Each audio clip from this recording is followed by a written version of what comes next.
Good afternoon, everyone.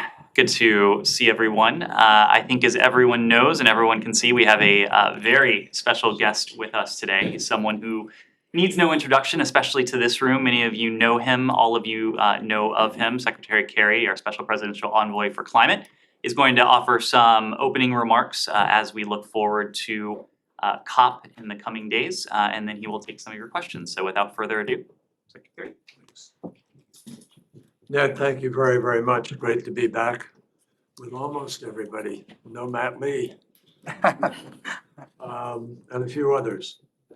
So let me share a few thoughts with all of you about the COP upcoming. I'm about to depart this evening on winding my way there with a few other stops.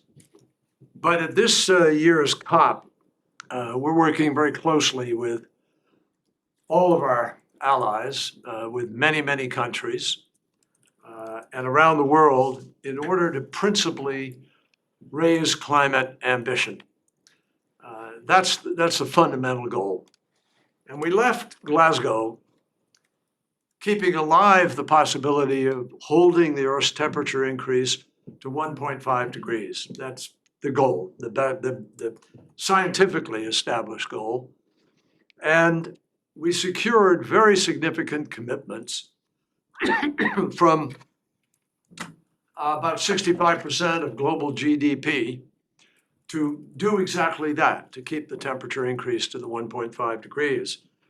And we also are trying to solicit important commitments from countries around the world on enhancing resilience to climate impacts, as well as being able to build out adaptation for the longer term to some of those impacts. And we are doing major lifting with respect to providing new climate finance. I have found, as I've had the privilege of traveling the world on behalf of President Biden and our country, that the single biggest restraint on our ability to be able to move rapidly is our inability to summon the significant amounts of money that have to come to the table to implement this transition. But we're making progress, and I thank President Biden for his patience as well as his leadership that produced the Inflation Reduction Act, a very, very significant piece of legislation that is already having an impact on a global basis because people see what the United States is doing, and it has spurred other countries on, some competitively and some because they see it as a responsibility. So in addition to that, the United States Senate happily ratified the Kigali Agreement, which in and of itself, when applied, will save about 0.2 degrees Celsius in the rise of temperature. It's very significant. The president has signed it, and the papers have been sent to New York for appropriate filing. So at COP27 in Sharm el-Sheikh, Egypt, we have defined 4 very specific priorities. Number one, we seek a collective message out of the COP that the world is going to remain strong on climate ambition and will build on, not go backwards from the pledges that were made in Glasgow.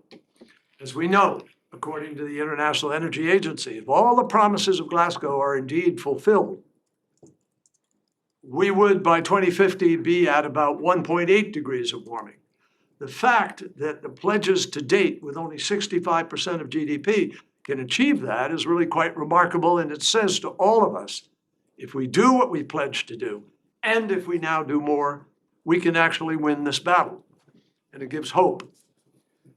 We recognize that there have been significant upheavals in the global marketplace, and there's a lot happening, obviously, playing out with respect to energy because of Ukraine and President Putin's illegal and grotesque invasion of Ukraine. So to be clear, we're not tone deaf as a nation or as an administration to the pull and tug that has taken place with respect to the marketplace from COVID, from the impacts of inflation and the impacts of inflation which came significantly through the war and the cutoff of major energy supplies and realignment thereof. So the second thing we're working to do is to get closer to the 1.5. 65% is not enough. We need more people, more countries participating. So we have spent a great deal of time over the course of this last year working with countries all around the world to get them to raise their NDCs, and many are. And they will be announced over the next few days.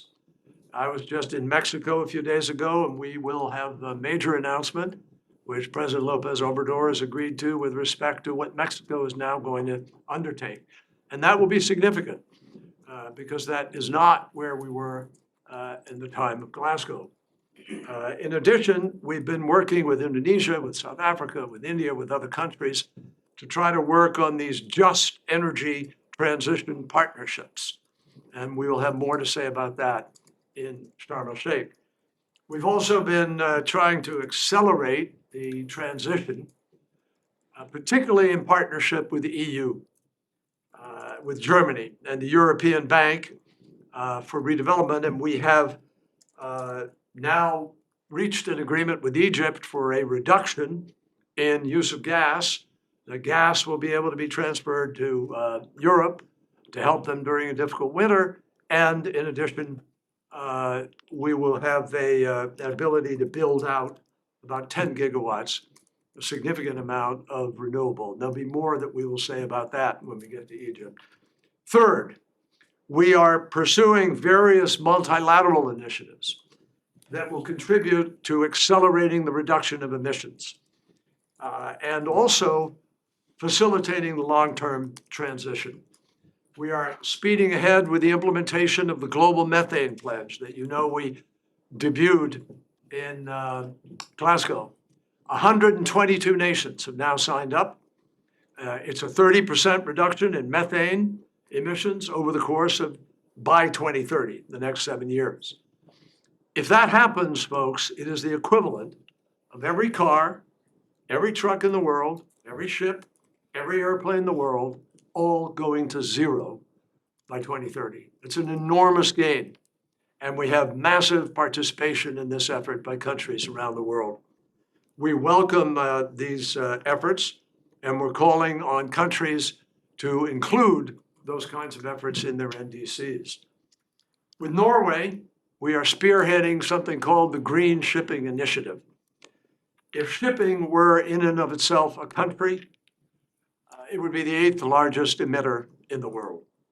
So we have now got a special relationship that's working with both Panama, which will host the next Our Ocean Conference, and Greece, which will host the Our Ocean Conference after that, two very important shipping nations. And they are committed to helping to create these green shipping corridors.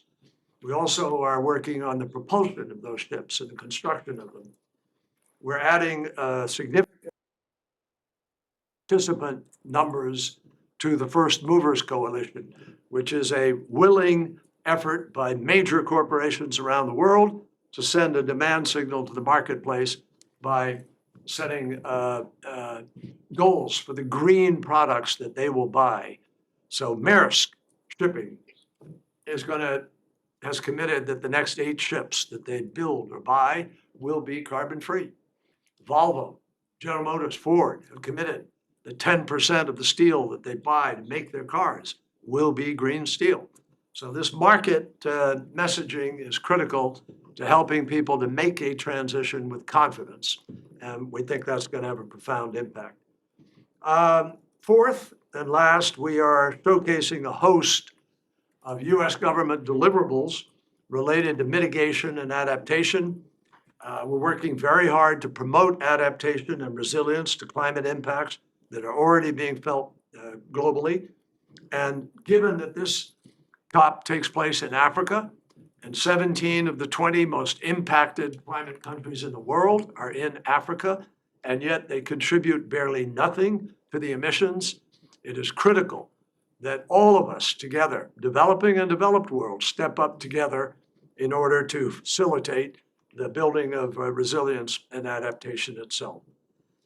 We are going to highlight President Biden's plan for emergency adaptation and resilience, known as PREPARE. And we're going to be co-hosting with Egypt, an adaptation event in the early days of the COP. We're also supporting the UN Secretary General's plea, his call to provide early warning systems for all nations, all vulnerable nations within the world within 5 years. And we are committed to achieving that. And following our announcement in Glasgow of our first ever contribution to the Adaptation Fund of 50 million, we plan to move 25 million this year now, with the other 25 million coming next year to help with the Adaptation Fund to be able to administer these efforts. We are also committed to engaging constructively on real steps to avert, minimize, and address loss and damage in the multilateral climate discussions of COP27. And consistent with the Paris Agreement, the United States recognizes that we have to make increased efforts to avert and minimize the impacts, the loss and damage. We intend to do that, and we believe we can build on significant climate achievements that with other countries, we can transform our economy for the better, creating unbelievable numbers of good jobs, and we can commit to furthering climate action during this decisive decade. So there's much on the line as we go to Sharm el-Sheikh and lay the groundwork for the next COP after that, which will take place in the UAE. With that, let me open it up to any questions. Thank you, Mr. Secretary. Could I follow up on a couple of the things you said, the loss and damage issue? You said that you want that to be discussed at COP. Do the United States think that the existing structure in place is sufficient for that? Could there be a new mechanism warranted to actually commit for loss and damage? Or do you think what we have now is enough? Should there actually be how much of a commitment do you actually want on loss and damage? And can I actually follow up, you mentioned Mexico will come forward a bit. Could also, if you have any more details of that, but could I also ask you about Brazil had an election a couple of days ago. Lula has taken a very different approach on deforestation. How much of an impact do you think that'll have on the overall climate ambitions of the world? Thanks. Sure. Well, let me begin on the loss and damage. I just had a very good conversation with the Prime Minister of Barbados, and we had a deep discussion. I think we found a lot of agreement on where we're heading and what we have to do here. We need to come together, all of us, to recognize that not enough is happening, even though I've cited an enormous amount of things that are happening. It is not enough to be able to, on its own, achieve our goals, particularly without a number of other countries being at the table and raising their ambition similarly. So we are anxious to see the loss and damage issue dealt with upfront and in a real way at the COP. We anticipate that it will be an agenda item. We're perfectly comfortable helping it to be that, which means at some point you've got to have an outcome. And we anticipate trying to work towards that outcome. According to what we decided in Glasgow, that would be over the course of a 2-year period. But maybe it can be done faster. We're not sure. I think we have to get there and have the conversation. And we certainly support coming out with some kind of structure that provides for appropriate financial arrangements, which we hope to arrive at. So we have to get there, and we'll work in good faith to do that.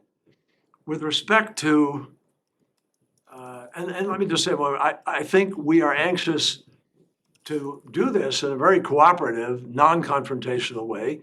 We don't feel that this has to be an issue that's, sort of pounded at people, because we agree, as do almost all nations now, that much more has to happen faster. And we have to find more money to put into the system in order to deploy the technologies and help the countries be able to do what they need to do to meet the challenge. So I think you're going to see some impactful and important initiatives in order to try to help provide that finance. One example would be the MDB reform. We can't talk about it anymore. We have to do it. And we're the largest shareholder, the United States. I know President Biden is seized by this issue. I know that Secretary Yellen has twice given 3 major speeches on it, and most recently raised it at the fall meetings of the development banks. And I think we're very, very committed to trying to get that reform in place because that will significantly increase the amount of available concessionary money and low interest money that can leverage the kind of deployment of the technologies that we need. On Brazil, we had set up with the environment minister a working group that includes the FBI, the DHS, the Department of Justice, the EPA, a whole large group of American agencies and departments that have some responsibility for some components of what happens to promote deforestation or to allow it to take place. Under the Bolsonaro government, regrettably, the level of deforestation increased in the Amazon, and it is at perilous high levels today. President-elect Lula is committed. He's already shown that commitment previously with a program that he had in place. But now I hope we'll be able to refine that program and move forward even more rapidly with the reforms that are necessary in order to try to save the Amazon. There are about 25 million people who live there. They don't have a lot of income other than today, cattle or logging. And so we in the rest of the world are going to have to recognize that if we're going to value this great forest, we have to help them to be able to preserve it. And I think there are many countries ready to step up to do that. So we'll reach out to the Lula government as soon as it's appropriate. Yes, Brittany. Thank you, Gary. Can you talk about if you are expecting to have any kind of interaction with your Chinese counterpart after China has suspended the climate talk? Back then you said China is punishing the world, but China replied by saying that it will stay committed to its climate goals and actively participate in international cooperation on climate change. With this commitment, are you confident that you can still reach your goal? Well, we have said from day one that we stand ready to sit down with China on the climate issue and work together to solve what is not a bilateral issue, but what is a universal, global, existential issue. And there is no solution to the problem of climate change without China, without Russia, without India, without large countries, large economies being at the table. So we're hopeful. We're hopeful as we take off and go to Sharm el-Sheikh that we can renew the important and good conversation that we were having. I met with my counterpart in the Chinese delegation in Davos in May. I met subsequently in Berlin at a conference that took place there, and then I met again at yet another conference in Sweden at Stockholm Plus 50. And we had very good meetings, very constructive, very clear where we were going to go. So I remain hopeful that at some point in the near term, we can resume that. Because as I said, you cannot, no one, not China, not we, who are the 2 largest emitters, can solve this problem without cooperation and without global effort. Yes. Mr. Secretary, news reports said that after COP27, you will be leaving your position. Is that Trying to correct? get rid of me? And why? I don't have any plans whatsoever except trying to make COP a success. That is my focus exclusively, and I have no other plans. Shannon. On COP, Greta Thunberg has said that she's not going to attend. She's accused COP and summits like it of being a chance for people in power to use greenwashing. Who, I'm sorry? Greta Thunberg. Oh, great. Yes. So she said she's not going to attend. Other climate activists, of course, are following suit. Just want to give you a chance to respond to those allegations. Well, I have great respect for Greta Thunberg. I've met with her, and I like her, and you hugely appreciate the passion she has brought to this cause and the many, many people she has motivated to be engaged and involved. Everybody has a right to make their own decision about what they want to attend or where they think something important may or may not be happening. I have always said, for years now, from my first foray in this arena back in 1988, when we first learned what was happening from a scientist, Jim Hansen, to our many of us in the Senate, or group of us in the Senate, went to Rio in 1992 for the first summit, out of which came the UN process that we're now still attending. So while many of us are chagrined that it has taken so long for us to get to a place where more and more people are accepting what's happening, we are there. And the only way to be able to organize ourselves and get the job done when you have 200 or so nations that are involved in this is to come together somewhere and work at it. Now, she's not a government official and therefore doesn't have, the same role to play in that regard. But I completely respect her choice, and most importantly, I'm grateful that somebody has cared as much as she has cared and has put herself on the line as forcefully as she has. Let's take a final question or so. Yes, please. Thank you, Mr. Secretary. Hoping to get your bird's eye view here. You signed the Paris Climate Agreement in 2015 with your granddaughter on your knee.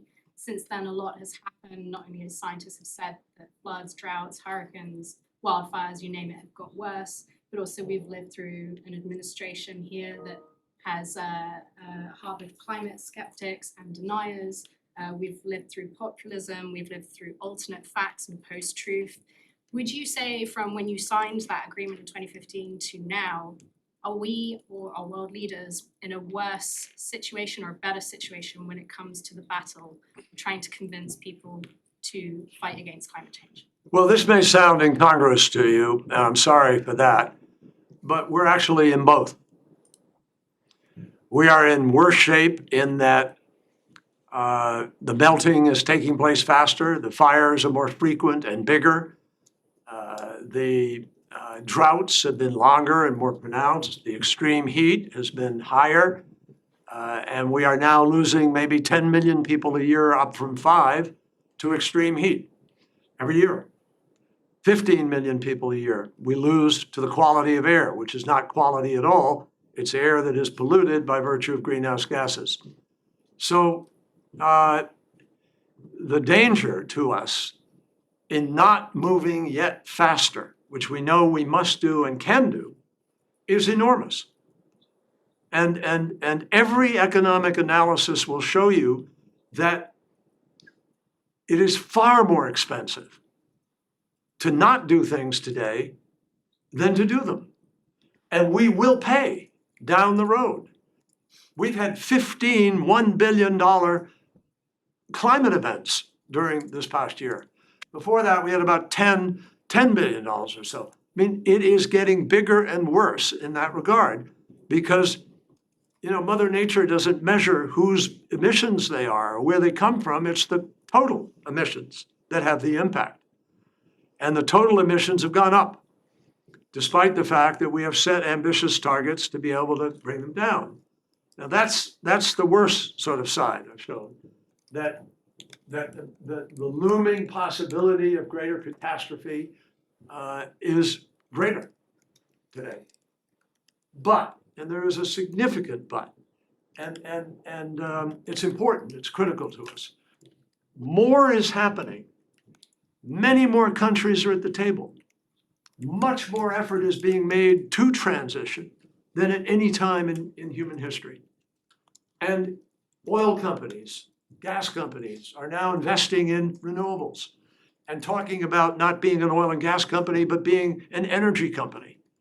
Now you have new technologies with maybe $1 trillion of venture capital is chasing those technologies.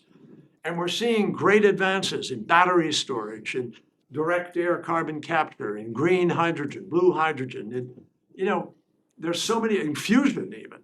I went out to California recently to learn what was happening, and I was struck by the scientists who, for all my time in the United States Senate, almost 30 years, they would always say to you, well, fusion's 30 years away. Every 10 years, 30 years away. They don't say that anymore. We're gonna have a fusion prototype reactor in about 2 years, 3 years, that'll be working to see if we get proof of concept at a scale. And you're seeing many other things happen that, to me, say to us, we can win this battle. When the IEA tells us, if you do everything you said you're gonna do in Glasgow, you could get the Earth's temperature down. We started at the possibility we were gonna hit 2.5 degrees or 3.7 degrees. That's where we began. And if all of a sudden we have pledges on the table that could keep it at 1.8, and that's with only 65%, you bring the other percentages on board, we can go down to 1.6, whatever. That is enormous if we get there. Now, obviously, Ukraine has created a challenge with respect to the immediate ability of big economies like Germany and France, others, to be able to keep their economy moving.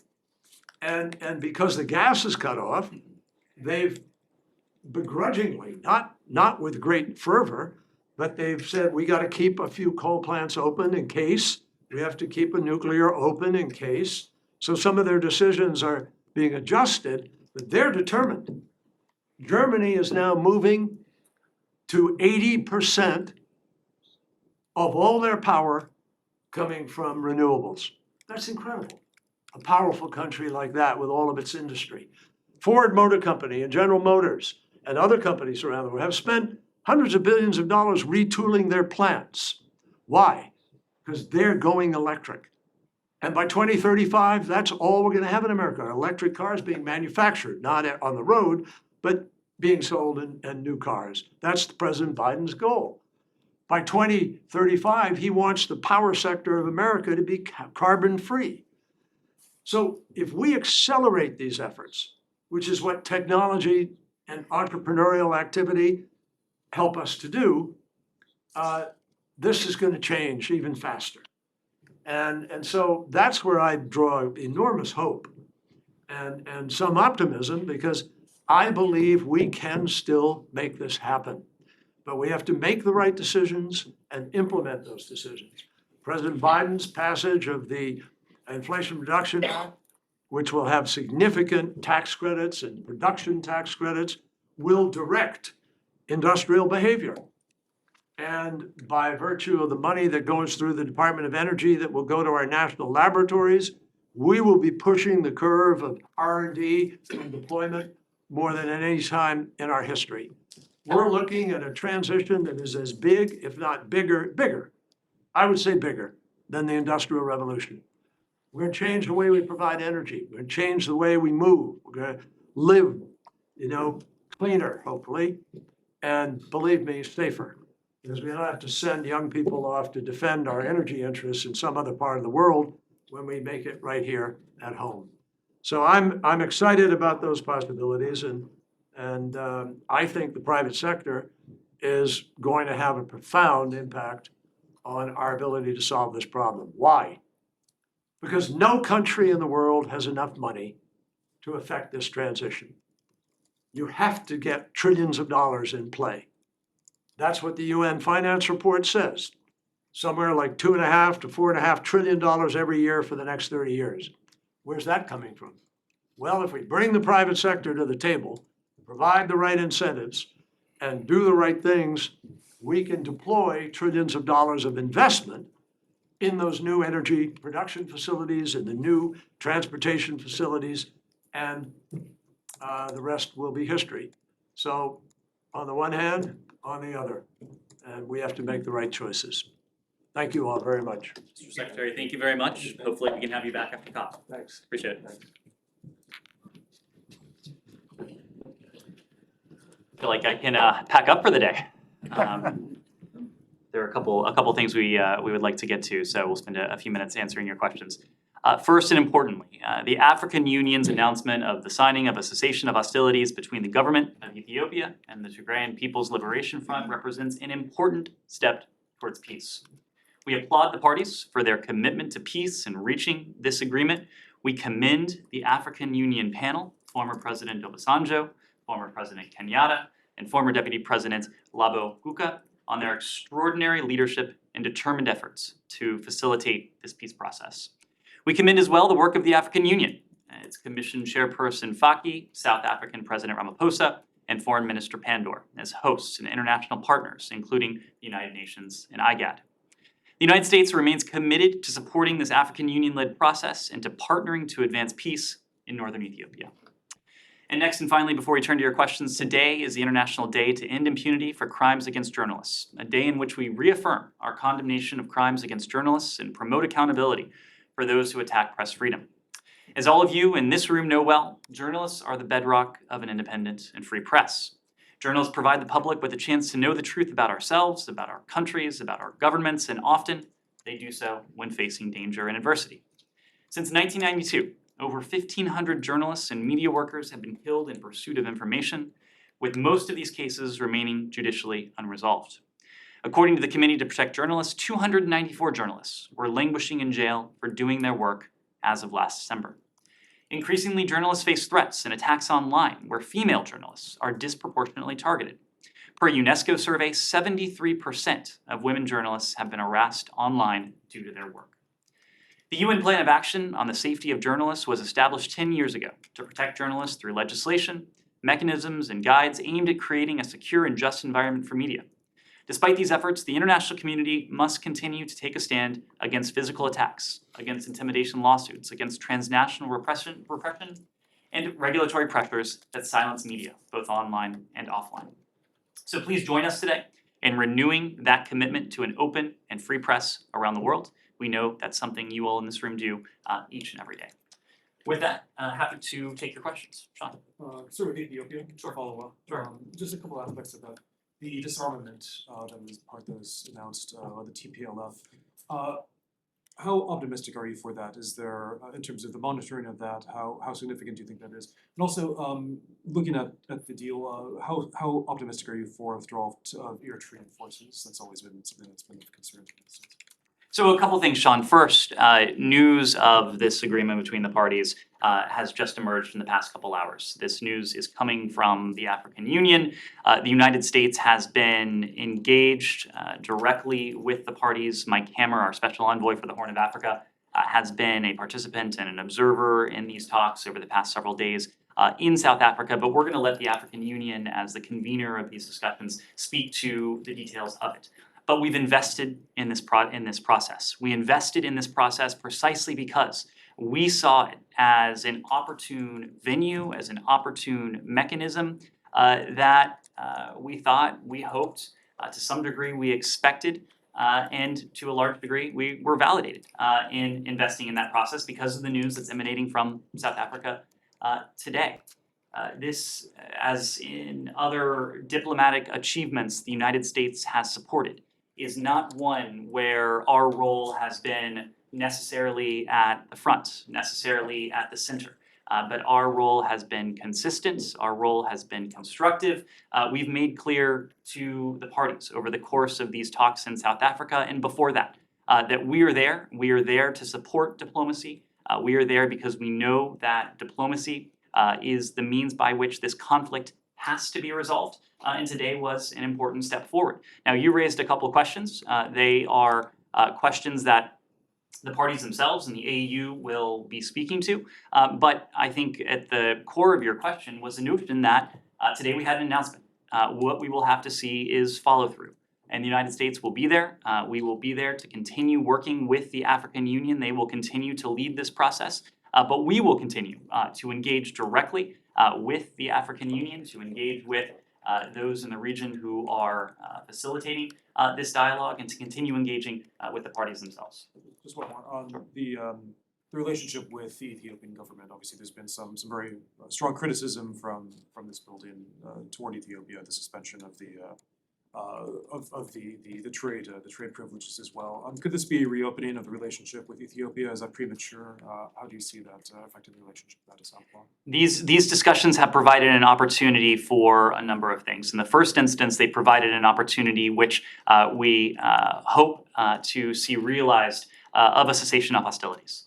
We've invested so heavily in this process because we believe it's the most opportune and effective mechanism through which to achieve a cessation of hostilities, to help enable the delivery of much needed humanitarian assistance to the people of northern Ethiopia, to the people of Tigray.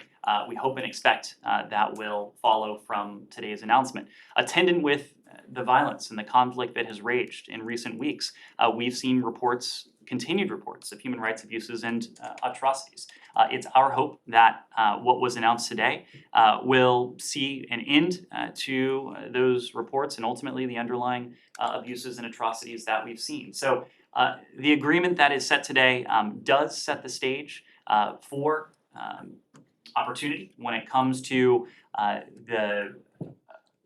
the humanitarian plight of the people of northern Ethiopia, the people of Tigray. It does present an opportunity, a bilateral opportunity for the United States and Ethiopia. Of course, we've made no secret about the concerns that we have had emanating and stemming from this conflict. And if today's agreement is in fact able to set the stage for a durable cessation of hostilities, to set the stage for an end to the human rights abuses and atrocities that we've noted, to set the stage for an end to provocations by the TPLF and the Ethiopian government, that would be a very good thing. It would be a very good thing, first and foremost, for the people of Ethiopia, specifically the people of northern Ethiopia, but also for our bilateral relationship. Yes, Al. Thanks so much. A couple of questions, but before that, I'll follow up on the impunity day you started your statement with. There have been a couple, a number of times calls on the administration to appoint a special representative on press freedom to address exactly the problems that we are doing. Numbers are really grim, 294 reporters. Is this something that the administration has been entertaining? You have special representatives on corruption issues, on plenty of other issues, but not press freedom. We are considering the means through which we can most effectively support the cause of press freedom, of freedom of information, and to hold to account those who are responsible for some of the crimes against journalists, the repression of journalists, in some cases, the violence against journalists that in some cases have led to the loss of life and physical injury.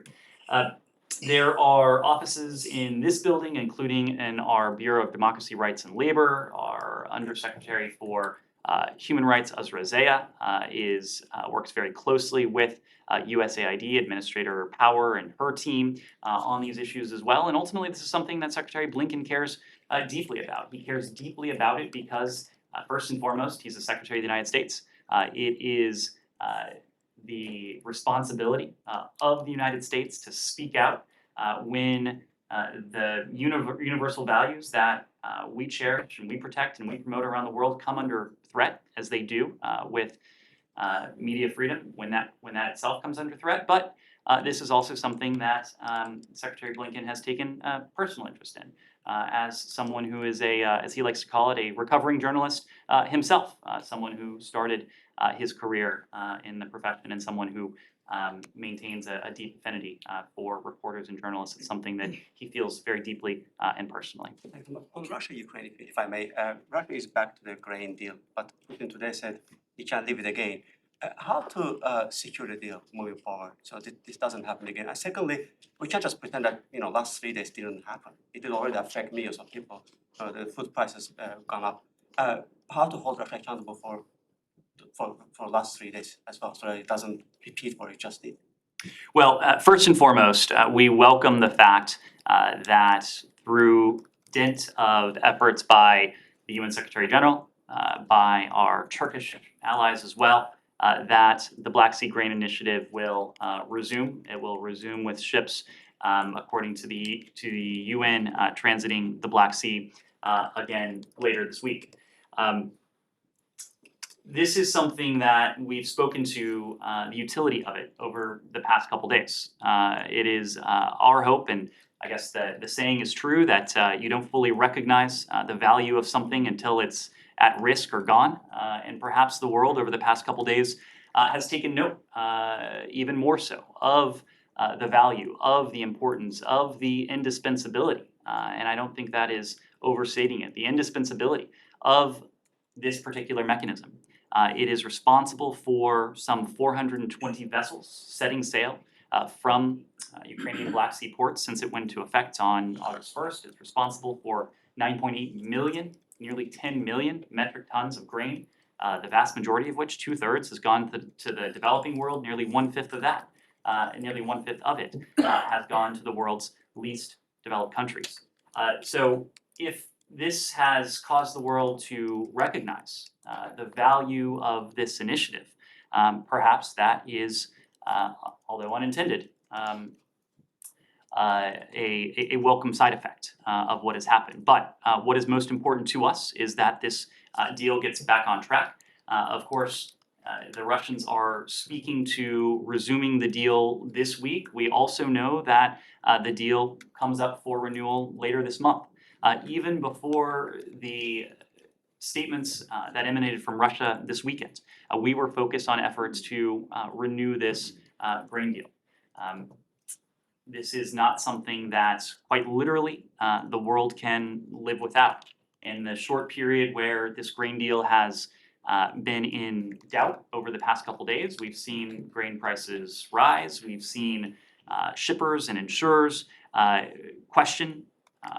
call into question the viability of their operations in this region. It's our goal to see to it that there is predictability, that there is stability in this marketplace, and by setting this initiative back on track, by working and supporting the Turks and the UN and the other parties to see that this initiative is not only set back in motion, but it's renewed later this month, that will ultimately inject even more predictability and stability into this marketplace, and most importantly, apply downward pressure to food prices. Michelle. Then on Egypt, do you have any comment on the death of Ala al-Salami in Egypt prison after starting a hunger strike to protest the conditions of his detention, and any reaction to the hunger strike that Ala Abdel Fattah has started today? So we are closely following the case of Ala Abdel Fattah. We've followed it throughout his pretrial detention, his conviction, and his subsequent and current incarceration. We've raised repeated concerns about this case and his conditions in detention with the government of Egypt. We've made very clear at the highest levels, including at the very highest levels, to the Egyptian government that progress on protecting human rights and fundamental freedoms, that will buoy, it will bolster, it will reinforce, ultimately will strengthen our bilateral relationship with Egypt. These are conversations that have been ongoing since the earliest days of this administration, and they will continue in the coming days. Will the president and the secretary raise this issue with Egyptian authorities when they visit Egypt? We'll have more to say on the visit as it approaches. I will just say as a general matter that in virtually every senior engagement we have had with our Egyptian counterparts, we have raised human rights in a prominent way. The secretary did so when he first met with President Sisi last May, as I recall. There was a long, productive discussion with the president and his team, and certainly human rights was on our agenda with the president then. Yes, Joseph. Turning to the Israeli elections, with Netanyahu poised to win a majority, previously he campaigned to quote unquote neutralize the Lebanon-Israel maritime border deal, which the US brokered and worked for over 10 years to reach. Today, Lebanon's caretaker prime minister said the US, as a sponsor of the deal, had given some guarantees that regardless of what happens in the Israeli elections, this deal would stay put. What's your comment? What's your reaction? What guarantees did the U.S. give? Any guarantees that regardless of what happens, this deal will stay put? And just second on that, are you guys prepared to release a statement as soon after as the election results are announced, as you were with the Brazilian elections, because that was very rapid? Well, I understand, and in fact, I know that Ambassador Nides in Jerusalem has already released a statement. Election processes are different in every country. Of course, in Brazil, the process there allowed the results to be tallied and fully certified. And of course, it's not a parliamentary system, so it's quite different. I would be reluctant to compare any two countries. But as you've heard from Ambassador Nides, as you've heard from us today, we are pleased to see such strong voter turnout for the Knesset election. It's too early to speculate on the exact composition of the next governing coalition until all the votes are counted. I think that also applies to specific issues about which the next government of Israel may be in a position to make decisions. But we look forward to working with the Israeli government on our interests and values. There are many of them. Yes, could I just Sorry, just to follow up, did you guys provide any guarantees that regardless of what happens, that, this deal, the US sponsored maritime deal would stay in place? Ultimately, the United States was the facilitator of this deal. This goes back to the comments I made in the context of Ethiopia. Our role was to support the parties. The parties over the course of more than a decade had sought to come to an agreement on their maritime border, not because it was in the interest of the United States or just in the interest of Israel or just in the interest of Lebanon, but because it was jointly in the interests of jointly in the interests of Israel and Lebanon for them to do so, and because it was in the interests of both countries, it was in the profound interest of the United States.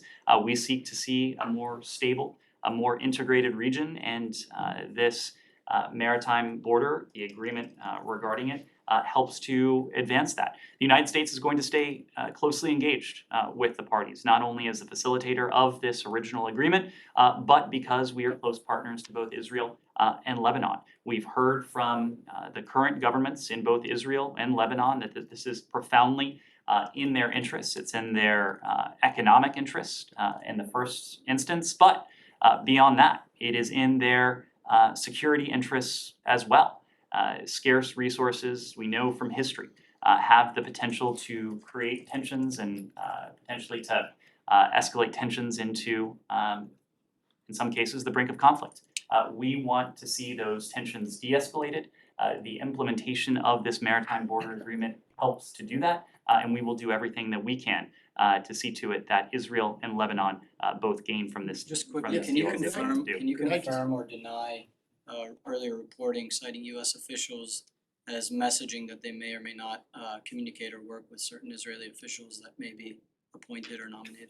Look, it is, as I said before, it is far too early to speculate on the exact composition of the next governing coalition. This is something that will play out in Israel, in Israel's own political system over the coming days. What I would say is that what makes this relationship so strong and what has made it so strong since Israel's independence to the present day is that this is a relationship that has always been based on our shared interests, but importantly, our shared values. And we hope that all Israeli government officials will continue to share the values of an open, democratic society, including tolerance and respect for all in civil society, particularly for minority groups. We have certain interests and values of ours. You've heard us speak to the commitment we have to a future two-state solution and to equal measures of security, freedom, justice, and prosperity for Israelis and for Palestinians alike. Could I just follow up on that? I know you said obviously you're not concerned about the makeup of the Israeli government, but you're not concerned that this may be the most right-wing government in Israel's history? You're not the least bit concerned about that? Saeed, what I said is it's too early to speculate. We're just not going to speculate on a government that hasn't emerged yet. This is a process that will play out within Israel. We will see as the government emerges over the coming days. But regardless, we have a close and enduring relationship with Israel. It's a relationship, as I said before, that's based on those shared interests and those shared values, and certainly that will continue. Yeah, but it seems that Mr. Netanyahu depended on Itamar Ben-Gvir to push him over the edge and win this election as it appears to. You are not concerned that this person has called for the killing of Palestinians, killing, the stone throwers, saying all kinds of, outrageous things. Will you be dealing with him? I mean, he's slated probably to become the Minister of Police, for instance, will you be dealing with him just like any other member of the Israeli government? If that happens, if he becomes a minister, will you deal with him exactly as you would deal with other ministers? So you know, across the board, we just don't engage in hypotheticals. You'll also note that I haven't spoken of any particular individuals. And I haven't done that because it's too early to speculate, as I've said before, on the future composition of the government that emerges from this process. This process is just underway. This is a process that will likely play out over the coming days, but we're just not going to speculate on how it might end. Yeah, let me just, a couple more, if you allow me. I know you began by talking about this is, the Freedom Press Day or, protection of the journalists and so on. Well, as we speak, there are more than a dozen Palestinians in Israeli prisons for doing their job. I mean, I've raised this issue many times, but nothing seems to happen. The Israelis are not in any way influenced by what you're saying and others are saying about the treatment of Palestinian journalists. We have not seen, sort of ironclad results on the killing of Shireen Abu Akleh. And last month, 5 journalists were injured in covering Hebron and so on. So I want your comment on this.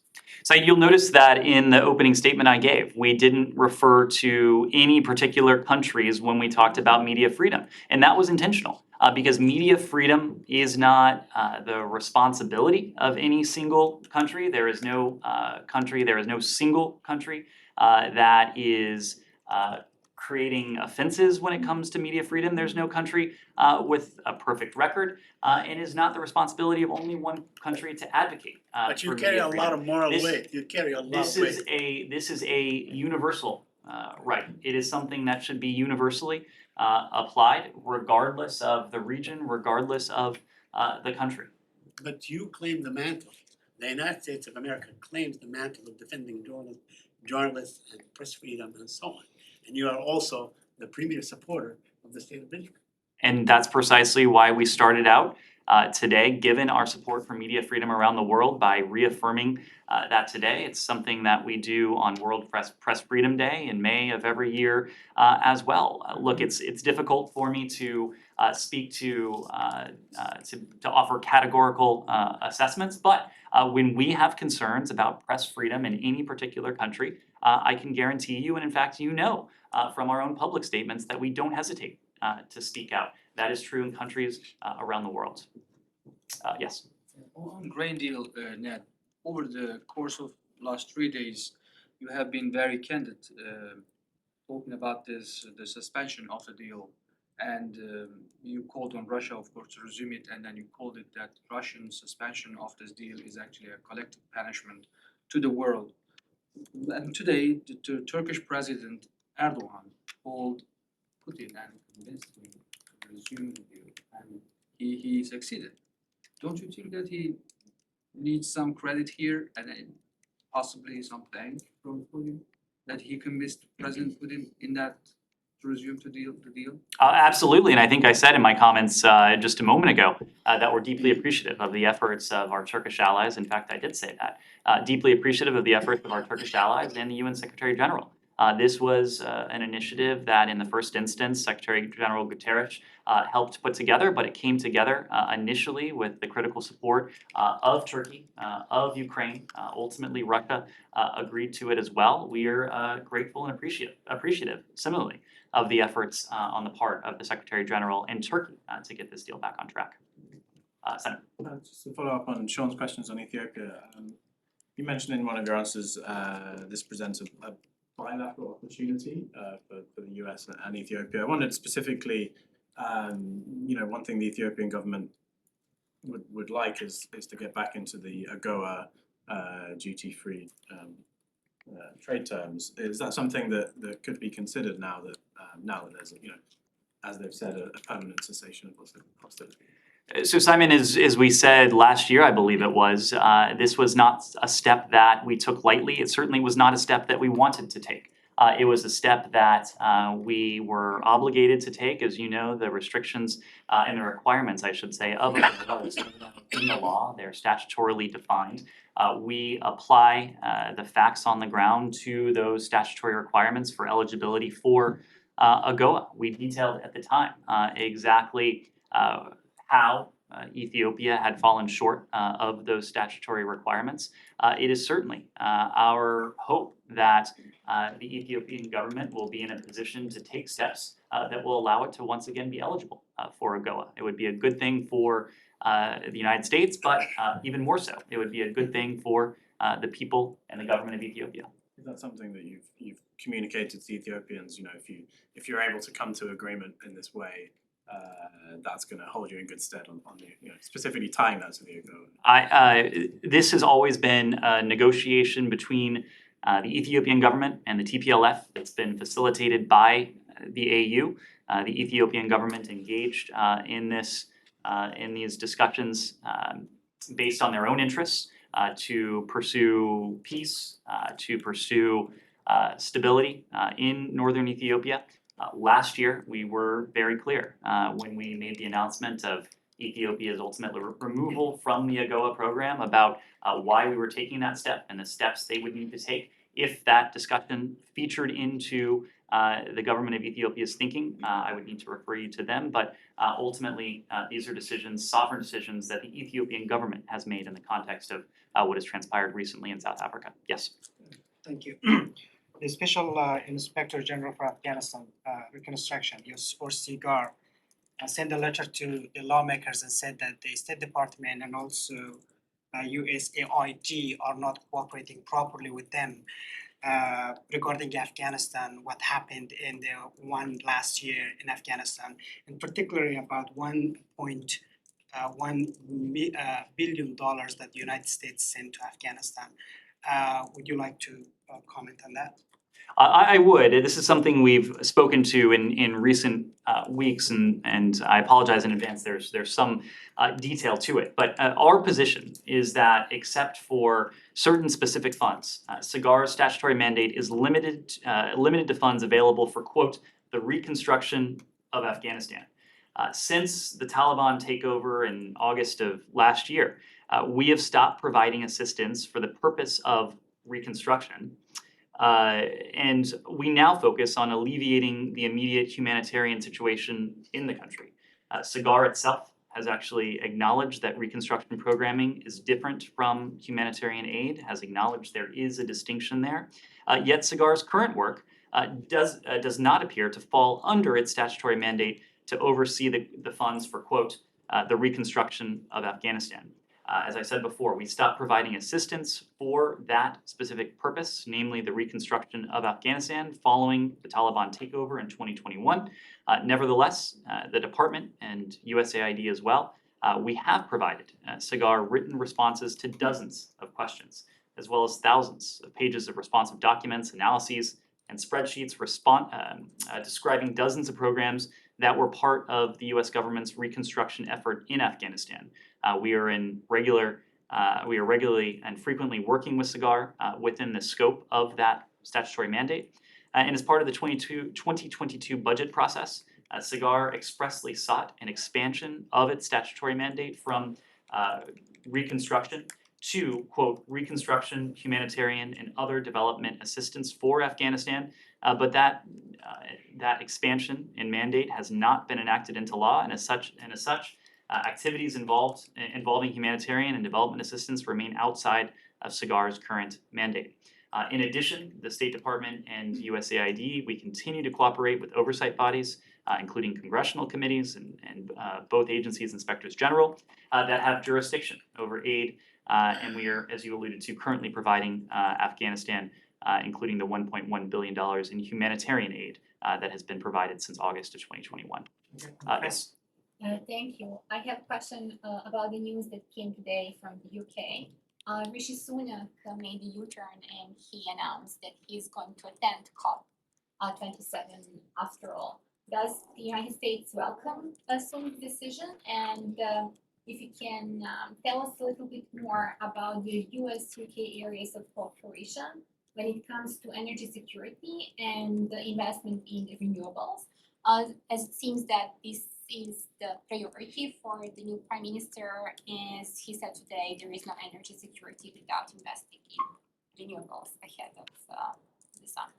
Well, our British allies have always intended to be robustly engaged in the upcoming COP27. We certainly welcome the fact that the Prime Minister will be attending. Without speaking for the President, I imagine that the President will look forward to seeing the Prime Minister there. Climate cooperation, climate ambition, climate adaptation is a priority in every single one of our bilateral relationships. And of course, there is no closer bilateral relationship we have than with our British allies. So of course, it stands to reason that we do cooperate very closely both on climate with our British allies, but also on energy independence. And we have discussed at length the steps that we're taking with the UK and with our European allies regarding efforts to see to it that all of our countries, the United States and the UK included, grow more resilient to potential energy shocks and ultimately grow more energy independent. This is exactly the point that Secretary Kerry was making a moment ago. The instability owing to President Putin's unjustified and illegal war against Ukraine has served as a powerful reminder the world over, in Europe, in North America, across the world, of the need to transition away from fossil fuels, but certainly the need to transition away from dependence on foreign countries that don't share our interests. We've been reminded of this even recently with some of the weaponization of energy that we've seen from Russia. Europe has borne much of the brunt of this. It's why we focused many of our activities, both over the near term and over the longer term, on working with Europe to insulate against potential energy shocks. Over the nearer term, we've worked with partners around the world, including in the Indo-Pacific, Japan, for example, to surge supplies of LNG to Europe to help with capacity and with the needs over the coming months during the winter. We've taken steps here in our own country to increase exports of LNG to Europe. We've taken steps here to increase domestic energy production as well, and we're exporting more than we have before. And that's in addition to the President's decision to tap into the Strategic Petroleum Reserve to release 180 million barrels of petroleum for those same purposes as well. Over the longer term, we're also looking at this not in terms of weeks and months, but also years. And in the case of Europe, President Biden and President von der Leyen in June of this past year established the US-EU Energy Task Force to focus on how we can align our policies, how we can align our respective approaches so that together we're taking steps that will, in the coming years, leave us far less vulnerable to the potential weaponization of energy, and how ultimately we can become far more independent from foreign sources of energy. Yes, Dylan? Yeah, so staying on the topic of energy, but looking at China, given that China has produced a record amount of coal this year and upped their production, President Xi only mentioned climate change one time in all 72 pages of his report to the CCP Congress a couple weeks ago. Can you go into COP, you and Secretary Kerry, and future discussions with confidence that your strategy with China and energy and climate change is actually working, prioritizing climate issues and trying to treat them as a partner on the issue? Well, Secretary Kerry just addressed this a couple moments ago, but I would echo what he said. We have no choice but to find ways to cooperate with the PRC when it comes to China. When it comes to climate. We've demonstrated our ability to do so in the past, and in fact, it was about a year ago at the previous COP, where Secretary Kerry and his PRC counterpart announced a joint agreement that helped us make tremendous headway towards our ultimate climate goals. The decision by the PRC over the summer to suspend cooperation on climate for that reason was deeply regrettable. It was deeply regrettable not only because of what it represents to the bilateral relationship, one of those areas of shared mutual interest, but it was even more regrettable because of the collective toll that it would take on the international community, on the globe. It is our belief, and at one point we heard the same thing from the PRC as well, that the United States and China, as the world's largest emitters, have to find ways to cooperate when it comes to climate, to cooperate when it comes to limiting emissions, if we are to stay within that goal of limiting temperature rise to no more than 1.5 degrees Celsius. Yeah, quick follow-up. So you said you have no choice. So those in Congress or elsewhere that would wish for you to take a more hawkish approach, you think that's just not a viable plan at all? There's no other viable route other than the one that you're currently taking? You have no other choice? I have a hard time conjuring what a hawkish approach to cooperation with the PRC on climate would look like.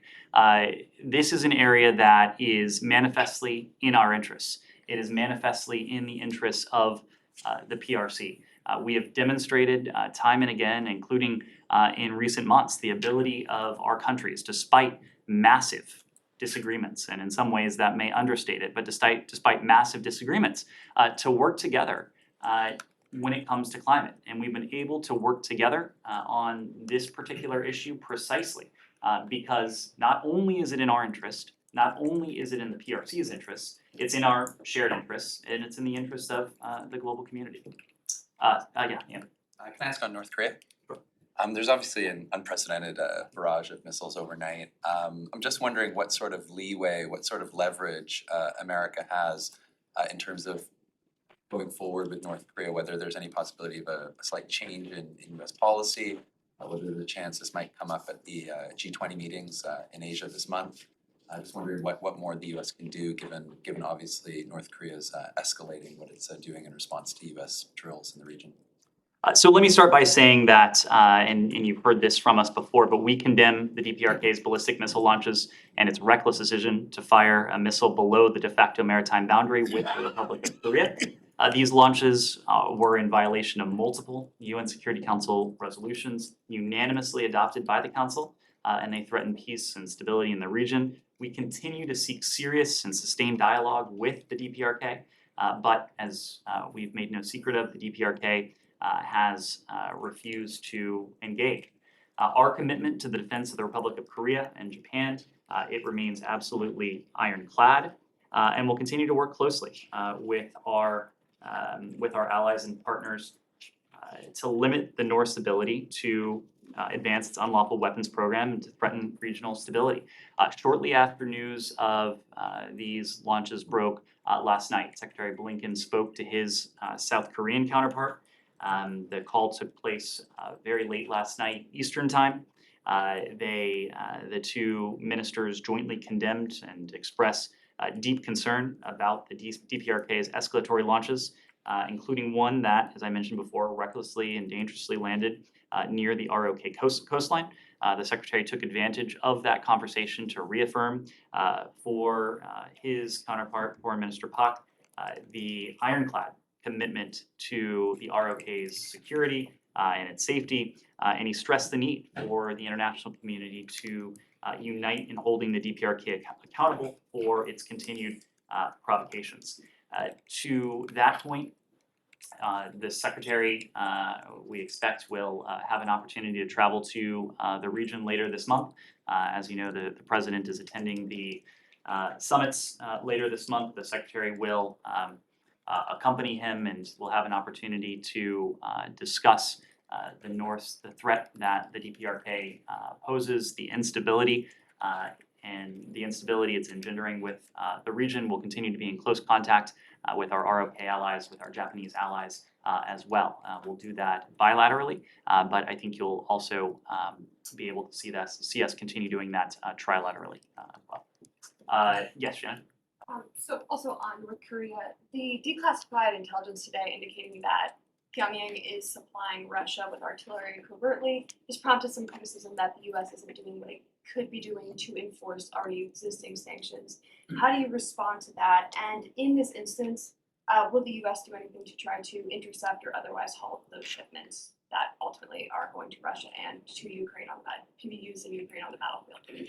So you did hear from us earlier today that we have information that despite the public denials that we've heard from the DPRK, that the DPRK is covertly supplying Russia's war in Ukraine with a significant number of artillery shells while obfuscating the real destination of these arms shipments by trying to make it appear as though they're being sent to countries in the Middle East or North Africa. We've talked about the necessity on the part of the Russian Federation to go beyond its indigenously produced materials, its supplies for its brutal assault on Ukraine. We've talked about this in the context of Iranian UAVs. We've talked about this in the context of the possibility of ballistic missiles that Russia may also seek from Iran. And now we've talked about this in more concrete terms when it comes to Russia's pursuit of artillery from the DPRK and the DPRK's efforts to obfuscate the flow of those weapons from the DPRK to the battlefield, what the Russians are treating as a battlefield in Ukraine. Just as we're using every tool and will use every tool to counter what the Iranian provision of weapons to Russia, we will do the same when it comes to the DPRK's provisions of weapons to Russia. There are existing sanctions on the books. We will look at additional tools and authorities that we may be able to call upon to counter this activity. We believe it's incumbent upon countries around the world, certainly those countries that have leverage with the regime and the DPRK that in some cases the United States does not. It's incumbent on all responsible countries, certainly on permanent members of the UN Security Council to fully enforce the sanctions that the Security Council itself has unanimously put forward. We'll continue to look at ways to hold the DPRK accountable, not only for its WMD and ballistic missile program, but for any continued provision of weapons to Russia as well. Yes. Follow-up. So since North Korea has rejected in September, they are now actually supplying Russia with ammunition. Will you be able to share more information, like what kind of evidence do you have to show countries like China to convince China to do more? We, throughout the course of Russia's war, have always sought to be as transparent as we can, consistent with the need to protect sources and methods. There have been instances where we have declassified information. In this case, to cite one example, the warning we gave in July that Iran intended to provide Russia with UAV technology. Despite Iranian denials at the time and more recently, the evidence is piling up that Iran has in fact provided Russia with these UAVs, and that these UAVs are in fact inflicting great damage on the people of Ukraine. Oftentimes, there is more information that we can share in private, that we can share in public. I can tell you that we are engaging countries around the world on our concerns regarding the provision by third countries of weapons and supplies to Russia for use in Ukraine. Those are conversations that have been ongoing. And of course, if we have additional information that we can share publicly, we won't hesitate to do that because we know the value that placing a spotlight on this activity tends to have. I've already called you, yes, in the back. Yeah. Thank you so much. To follow up on North Korea, yesterday you talked about the potential North Korea's provocations in the coming days and weeks, and then they fired ballistic missiles. And today, do you still expect the further potential provocations from North Korea in the coming days and weeks, including additional missile launches and the nuclear test? Our concerns about the potential for additional provocations have not abated. We have been concerned for some time now as we seem to be in a period of DPRK provocation. This is a period that has gone on for a number of months now. We've seen an unprecedented number of ballistic missile launches. The launches that we saw over the past 12 hours, unfortunately, were also seem to be record-setting in terms of the number associated with them. It remains the case that we are concerned about the potential for further provocations, including and up to a seventh nuclear test. We have spoken publicly of this for some time now, primarily to make clear to the DPRK that should it go forward with a seventh nuclear test, there would be additional costs and consequences. It would earn the condemnation of the world.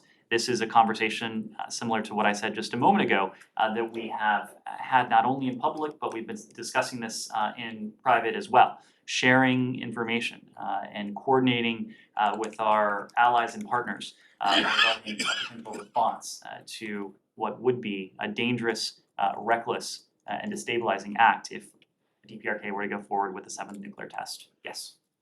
Do you have any updates on today's Security Council's Area from NATO meeting on Iran and the ongoing protests, the oppression, and also how firm is the United States willing to stand to kick out the Islamic Republic out of the Women's Rights Commission? Sorry, what was the last part of the question? How firm United States is gonna stand to kick out Islamic Republic of Iran out of Women's Rights Commission, the UN Women's Rights Commission? And I hesitate to go too far into this because I understand that Ambassador Linda Thomas-Greenfield has delivered remarks or is delivering remarks in the course of this ARIA formula meeting. But you also heard this from the Vice President earlier today. We have in recent weeks called it contemptible that Iran sits on this particular commission. It is, of course, a glaring irony that a country that systematically suppresses the rights of women and girls sits on a commission whose mandate is to protect and ultimately to expand the rights of women and girls. It is no wonder that women and girls have been at the forefront of this movement in Iran. They have been the ones in the streets leading these demonstrations, and far too often they have been the ones who have been caught in the crossfire or who have fallen victim to the brutal repression that we've seen from the Iranian regime in recent weeks. We announced our intention today to work with partners to remove Iran from this commission for that very reason. This is a discussion that we'll be having with our allies and partners going forward to determine how best we can do that. But we are committed to doing everything we can to see to it that a country like Iran, with a record like Iran's when it comes to the rights of women and girls, that they are not in a position to sit on a committee that's with their own record. So, excuse me, do you have more information on the imminent threat from Islamic Republic against Saudi Arabia and Erbil we heard yesterday? I'm not in a position to go beyond what we said yesterday. We said yesterday that we were concerned about the threat picture. We remain, as we were yesterday, in close contact with the Saudis through military, diplomatic, intelligence channels as well. The message we have sent both in this context and consistently over the course of this administration is that we will not hesitate to act in defense of our interests and our partners in the region. I'll take a final question or so. Yes. The Colombian president had yesterday this meeting in Caracas with Nicolás Maduro. They discussed the re-entry of Venezuela to the Inter-American human rights system.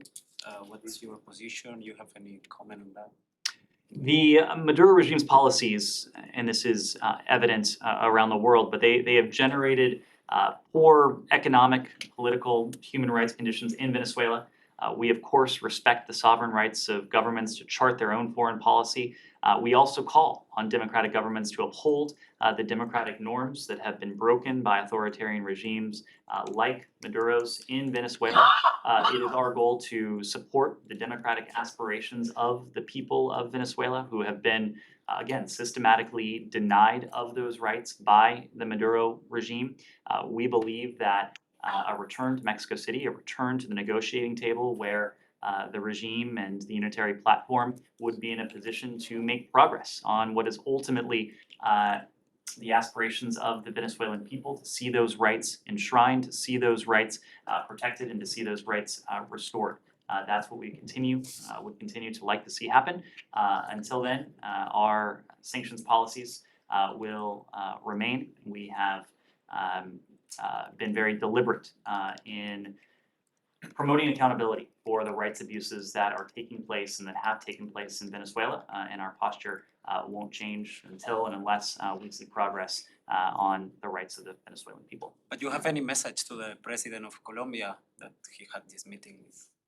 We've urged Colombia to continue working with its partners in multilateral fora to advocate for a democratic and a prosperous hemisphere as well, and to hold accountable governments that have violated the democratic rights and the democratic norms, including those norms that are enshrined in the Inter-American Charter. We had an opportunity to meet with President Petro and his team just a few short weeks ago now. Of course, Venezuela was top on the agenda. We thanked Colombia for the important role that they're playing when it comes to hosting some 2 million Venezuelan refugees, and we discussed ways we can work together with Colombia to hold the Maduro regime to account. Yes, take a final question. Yes. One on Iran too. Short question, North Korea, sorry. Tomorrow, United States and South Korea will hold a security consultative meeting in Pentagon to discuss bilateral defense cooperation. It is the issue of Defense Department, but I'm wondering if you are seeing any specific meaning to have such a dialogue under this tension from North Korea. Sorry, what was the question? Any specific meaning to hold such a dialogue under this tension? Well, we've regularly engaged with our South Korean counterparts, with our counterparts in the ROK. And in fact, Secretary Blinken just had an opportunity to do that last night. I expect we'll have an opportunity to do that in the coming days and weeks as well. We'll do that not only bilaterally, but we'll continue to place an emphasis on trilateral cooperation with our South Korean and Japanese allies together, because we recognize the importance of a trilateral approach to the core challenge of the DPRK's WMD and ballistic missile program. So the meeting you referred to and the series of engagements we've had in recent days and weeks really points to the emphasis we've placed on close coordination, close cooperation with our allies to make clear that our security commitment to them is sacrosanct, our defense commitments to them are sacrosanct, and to also send a very clear message to the DPRK as well. One final question. Yes. Thank you, Nat. As we are celebrating International Day on to end impunity for press crime against journalists, Bangladesh government circulated made at least 22 journalists, those who are exercising free journalism or free speech from the outside the country, and to take action, the 22 journalists. What is your comment on that? As Bangladesh, nobody can criticize Prime Minister under the DSA, Digital Security Act, and that act gives arbitrary powers to law enforcement agency to conduct search and arrest without any warrant. So what is your comment? We've previously expressed our concern for the narrowing political space in Bangladesh, for the closing civic space in Bangladesh. The point I made to Saeed earlier applies around the world, including in Bangladesh, that media freedom, freedom of the press, freedom of information, freedom of expression, these are all universal rights, and they are universal in the sense that they're not unique to any one country. They apply to people anywhere and everywhere. It is the policy of the United States to uphold and to defend these rights anywhere and everywhere. We do that through public statements, but when we have concerns, we also express those privately as well. Very quick on Bangladesh, one more. As thousands of people of Bangladesh gathered in the various parts of the world, that they are demanding voting rights under a neutral caretaker government, but government is creating obstruction in many ways. Very recently, they declared an arrest warrant of one of the top leader of the opposition, Mr. Tariq Rahman, and his wife. She's just a doctor, physical doctor. She's not involved in politics. They are exiled in the UK. So they are filing one after another case to control the people's voice. So what is your comment for this freedom of expression and the demanding the voting rights in Bangladesh. I'm not in a position to comment on specific arrest warrants or specific steps, but the point I made before, the importance of ensuring that there is room for robust dialogue, for robust debate, for civic engagement and civic debate. That, of course, is important around the world. It's important in Bangladesh. And when we see indications that that space, that opportunity is closing, we don't hesitate to make our concerns known. Thank you very much. Thank you.